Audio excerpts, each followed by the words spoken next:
Good evening and welcome. Thanks and shout out to the UK 2000 Owners Club for letting me showcase some of my vehicles.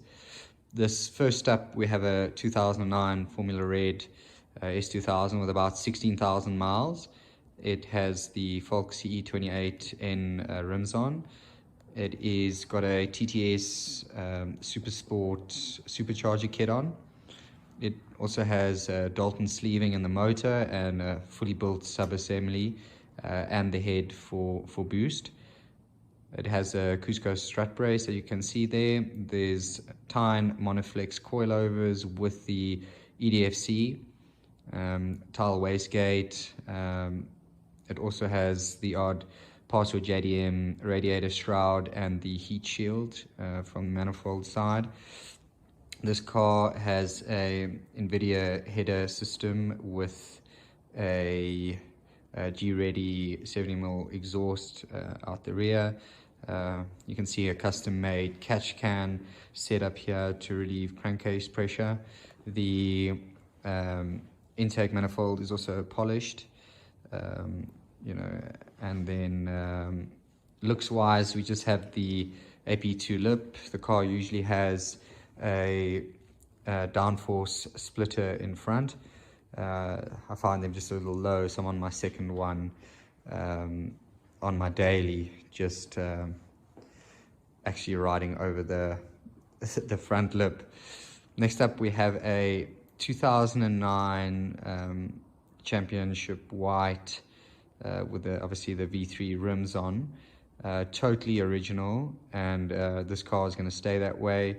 It's got about 20,000 miles on, or 35 odd thousand kilometers on, and this is the only stock, but will be kept that way for its life. Next up, we have another red 2007 Honda S2000 with about 27,000 miles on, or 44,000 kilometers. It has 19-inch Foos rims, and pretty much was my first project and went a bit crazy with it. So motor-wise, we have a Lasky Racing Benson block fully built sub-assembly and rev kit for the head work. It has Ferreira racing valves, Supertech valve springs and retainers, CP pistons, brown Crowler rods, and obviously the re-sleeved Benson block from the US. This is a Precision 6262 turbocharger, then with Turbo Smart wastegate and dump valves. I like the kind of simplistic look of it because everything's pretty much in the motor. Next up for this vehicle will be a new valve cover, because I'll also need to do a catch tank pretty soon before the car goes to the dyno next week. From a fuel perspective, this has fuel Teflon lines from the tank all the way to the front, dash 10 feed and dash 8 return, powered by two Walbro 255 liter external fuel pumps. It also has a catch can underneath the vehicle. Other than that, we have also Tyne Monoflex coilovers with the EDFC. You can see the stepper motors at the top of the suspension there. And yeah, so from a performance perspective, this car makes about 620 horsepower to the wheels. Next week, we're just going to be upgrading the injectors to run better ethanol mix, and we should expect around 700 wheel horsepower with this vehicle. Next up for this vehicle though is just the catch tank, and then K-Sport 356mm 8-pot caliper and big brake kit. So this car also has a full Rockford Fosgate sound system in the boot, full of sound, also custom made into the doors. Both red cars have this car has Defi racer gauges, where the other red car will have the 60mm Defi racer gauges. Other than that, you can see the car has the scissor door kit on it. Next up, from a tire perspective for this, will be down to 17-inch rims with probably Mickey Thompson drag radials, just to hold down the power. These rims are heavy, so I have had issues in terms of the rear and the gearbox. For transmission, I have a PPG gearbox from Australia, the 6-speed helical gear set.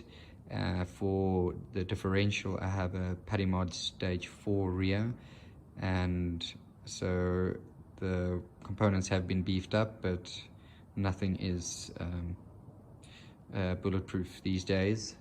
From a cooling standpoint, the car has a Mishimoto radiator and a Mishimoto oil cooler as well. So last, in terms of the S2000s, is pretty much an S2000 I swap between as a daily. My other daily is a Aston Martin Vantage.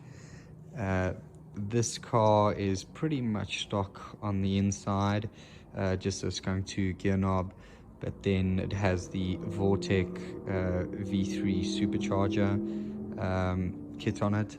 I've upgraded the radiator. Obviously, I had a password JDM shroud in here that doesn't fit. It fits the stock car, so I'll have to move over to the same what's in the turbo red car.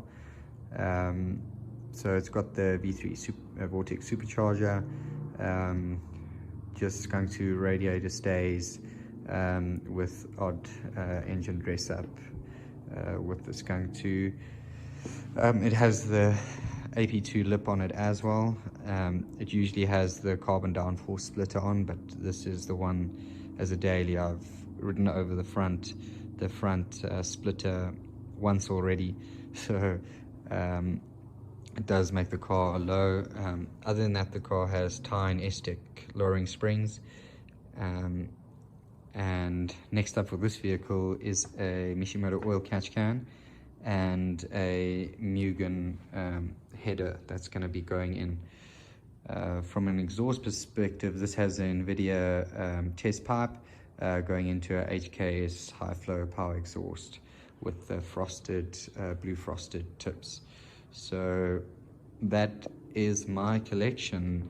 If you would like to see a particular car in more detail, you can reach out to admin, and I can do pretty much interior shots of this car, which is pretty much more customized. I have a spare dash and whatnot if I ever want to go back to stock. So if there's anything in particular you guys would like to see more of, you can just reach out to admin and I will do so. But thanks for the awesome initiative. Hope everyone is keeping safe during the pandemic that the world is seeing, and just remember, let's all be part of the possible for the world and not the problem. I have travel coming up as soon as we can travel internationally to Turkey, India, and the USA.